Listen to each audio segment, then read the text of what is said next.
Fan or not of this game, you have to appreciate their soundtrack. What you may not know is they have inhuman abilities of when to drop the bass. Shitty jokes aside, what's up guys? My name is Power and we're gonna do the Necrochasm review. AKA the Necrochasm. Killing it. Oh, camel toe. Anyway, so, Necrochasm. How do you get this beast of a weapon? Now, okay, that was last joke, seriously. So, this gun is acquired by defeating hard mode Crota's Inn. By killing Crota himself, he can drop a material called the Crux of Crota. This weapon is different from the other guns in the game because you actually have to evolve this weapon. Its basic form is called the Husk of the Pit. You can acquire it by killing sword bears on the map, Earth, wherever you can find them. There's even a mission that you can farm them if you need to. They do take a little bit of time to acquire for a lot of people. But when you get that weapon, you go ahead and you kill it, you level it up, and then you have to store hive souls in this thing. So just basically killing thralls over and over and over again, whatever you need to do to build this thing up. And then you can evolve it into the Eidolon Alley when your Eris Morn rank is level 3, and you could purchase an embalming orb from her, and then you have the Eidolon Alley. At that point, you need to level up your Eidolon Alley, be it traditional means, bounties, however you want to do it as quick as possible, because it's not very good in PvP or PvE. So you're going to want to just do it via bounties. When that thing is maxed out, you can equip it, and then when you have the Crux of Crota, you can evolve it, simply as if you were to put in, a few materials and shards into something and balancing that final tier up. So instead of needing an exotic shard or something, all you would need is that Crux of Crota. So there is that. That's how you acquire the Necrochasm. There's quite a lot of hoops to jump through to get this weapon. So the ultimate question, is it worth it? Now, I'm going to be the first one to tell you that the community is heavily disappointed in this weapon. They look at it and they're like, oh my god, did I work so hard for this? The tons and tons of hours I may have farmed trying to get the Husk of the Pit, then having to farm to fill it up, then evolve it, then the Eidolon Alley leveling up my Eris Morn just to get the embalming orb. Was it all worth it? And the majority of the community is sitting firm with no, this gun is definitely lacking in many categories. But as you just saw right there, the gun is not half bad. I definitely give it about a 5 out of 10. Again, it's not an upper tier weapon. Hell, it may not even be a medium tier weapon. But it is good for one-on-one confrontations. It's very, very reliable. If you can land your precision shots, it can melt people. Maybe not as fast as like the last word can, but it is pretty dominant. In a game that is ruled by close quarter fusion rifles though, it is not a favorable weapon. So can it be used and can you be successful with it? Definitely. It is not that bad of a weapon, not like the community is painting it to be. But again, it is definitely a fun weapon to use. The Cursed Thrall explosion is very, very unique. When you actually get a kill, it kind of does this muffled mermaid getting anal kind of scream thing. You know what I mean? Like a pillow shout. So yeah, it technically doesn't do anything for performance, but it is a pretty cool feature to have on a gun alongside those amazing green flames that no one cares about.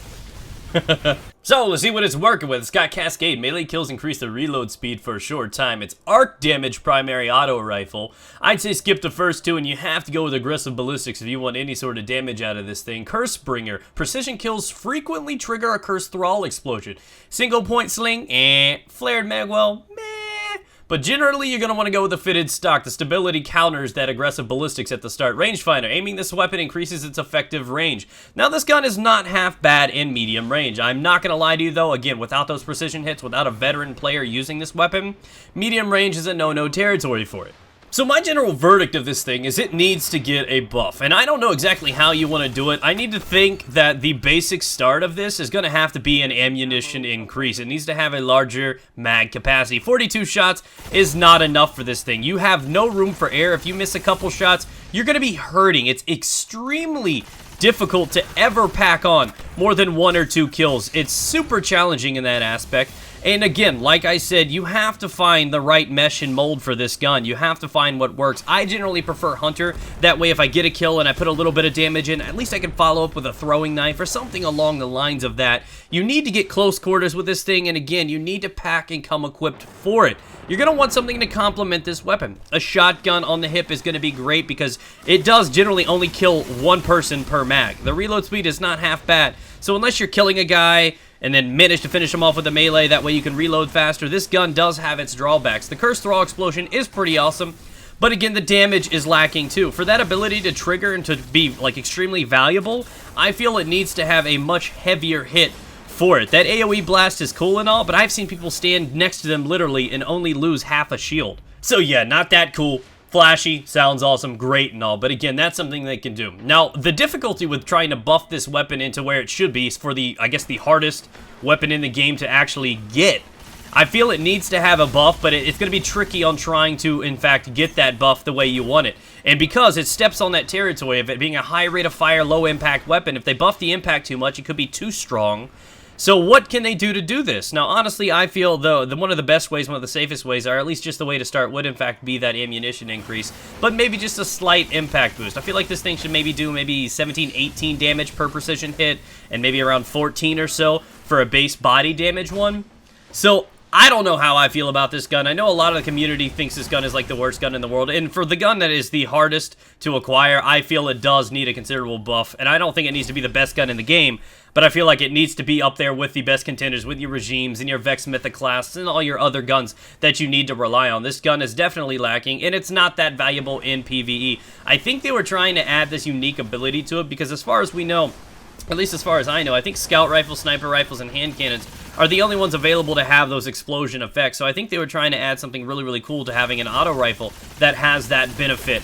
But hey, who am I to judge? Who am I to tell them what to do? Honestly, the gun is lacking. I'm looking forward to a buff. It is not the greatest thing in the world, but it can be used, and it can be used quite well if you know how to use the weapon and take advantage of its actual flaws. And you do that by getting your melees in, by using your throwing knives, by making sure you clean up with a melee instead of actually trying to trigger that cursed thrall explosion. And this may be something worth mentioning, though I felt like I've noticed it a few times, but I don't know if it's true or not. I feel like I've actually killed a guy in close quarters. That cursed thrall explosion has actually gone off and injured me and almost killed me a few times.